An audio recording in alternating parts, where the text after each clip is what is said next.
ক্ষমা, আমি ক্ষমা চাইবো না, না না, আমি ক্ষমা চাইবো না। ক্ষমা চা বলছি। অনুরাগের ছোঁয়া ধারাবাহিকের আজকের পর্ব। ধারাবাহিকের শুরুতে আমরা দেখতে পাই দীপা বলছে যে নতুন অতিথি আসতে চলছে, আমি তাকে দেখতে পারবো না, এমনটা হতে পারে না। এরপর সেখানে অবিনাশ চলে আসে, তখন দীপা বলে অবিনাশ এসেছে। এরপর দীপা নিজের অনুভূতি কাজে লাগিয়ে অভিনয়ের কাজে চলে যায়। এটা দেখে তো বাড়ির সকলে অবাক হয়ে যায়।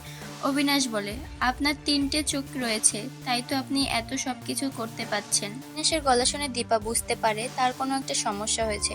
তখন দীপা জিজ্ঞেস করে কি হয়েছে, কিন্তু অবিনাশ বলে কিছু হয়নি, আমি একদম ফিট আছি। এরপর অবিনাশ বাড়ির সকলকে জানায় সে সূর্যের সাথে আলাদাভাবে কথা বলতে চায়।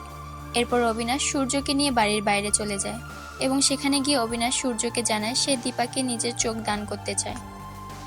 শুনে তো সূর্য অবাক হয়ে যায় এবং বলে আপনি কেন এই কাজটা করবেন। তখন অবিনাশ বলে আমি তো দিনের অতিথি হয়ে এখানে আছি, আমার তো ক্যান্সার রয়েছে, আমি তো এমনিতেও বাঁচবো না। আমি চাই আমার চোখ দিয়ে দীপা এই পৃথিবী দেখুক, আর আমি আপনাদের মধ্যে অনুরাগের ছোঁয়া দেখতে পারবো। সূর্য প্রথমে রাজি না হলেও অবিনাশ তাকে অনেক রিকোয়েস্ট করে রাজি করিয়ে দেয়। এরপর অবিনাশ চলে গেলে সেখানে একটা বুড়ি মহিলা চলে আসে এবং সূর্যকে বলে সবকিছু শেষ হয়ে যাবে, কেউ থাকবে না। কথা শুনে সূর্য উত্তেজিত হয়ে যায় এবং বয়স্ক মহিলার পিছনে ছুটতে থাকে। ঠিক সেই সময় রুডি একটা গাড়ি নিয়ে এসে সূর্যকে ধাক্কা মারে এবং সূর্য অজ্ঞান হয়ে যায়। রুডি বলে আমি এভাবেই সবাইকে শেষ করে দিব। পরবর্তী সিনে আমাদের দেখানো হয় সূর্য বাড়িতে ফিরতে দেরি করছে দেখে দীপা উত্তেজিত হয়ে পড়ে এবং সবাইকে বলে তাকে ফোন করার জন্য। রূপা খেয়াল করে সূর্য ফোনটা বাড়িতে ফেলে গেছে। এরপর কৃষ্ণ বলে আমি বাইরে গিয়ে খুঁজে আসছি, আপনি চিন্তা করবেন না। তখন রূপা কৃষ্ণের সাথে যেতে চাইলে কৃষ্ণ তাকে যেতে নিষেধ করে। এরপর সোনা, দীপা এবং কৃষ্ণ চলে যায় সূর্যকে খুঁজতে।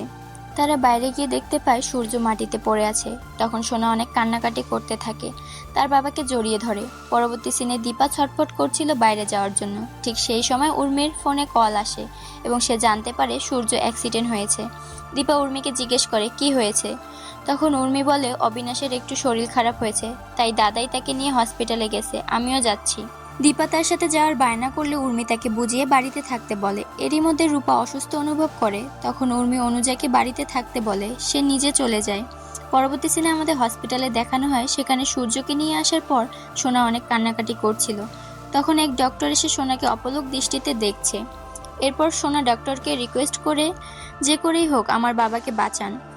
সিনে আমরা দেখতে পাই রুডি দীপা এবং রূপাকে মারার জন্য তাদের ঘরে ঢুকেছে। অন্যদিকে পুলিশ অবিনাশকে জানিয়ে দেয় রুডি জেল থেকে পালিয়েছে। এরপর অবিনাশ পুলিশকে বলে সেনগুপ্ত বাড়িতে পুলিশ পোস্টিং বসাতে। রুডি রূপাকে বেঁধে রাখে, এরপর দীপার উপরে আক্রমণ করে, কিন্তু দীপা লাইট অফ করে দিয়ে ঘর থেকে বেরিয়ে যায়। পরবর্তী সিনে আমাদের হসপিটালে দেখানো হয় সেখানে ডক্টর এসে সোনাকে জানায় তার বাবা কোমায় চলে গেছে।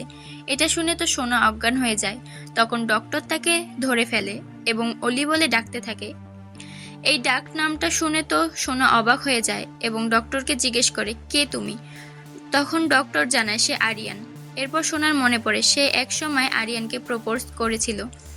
আমরা দেখতে পাই দীপা রুডিকে বলছে আমার কাছে ক্ষমা চা, কিন্তু রুডি বলে সে ক্ষমা চাইবে না। তখন দীপা রুডিকে মারার জন্য বন্দুক তোলে।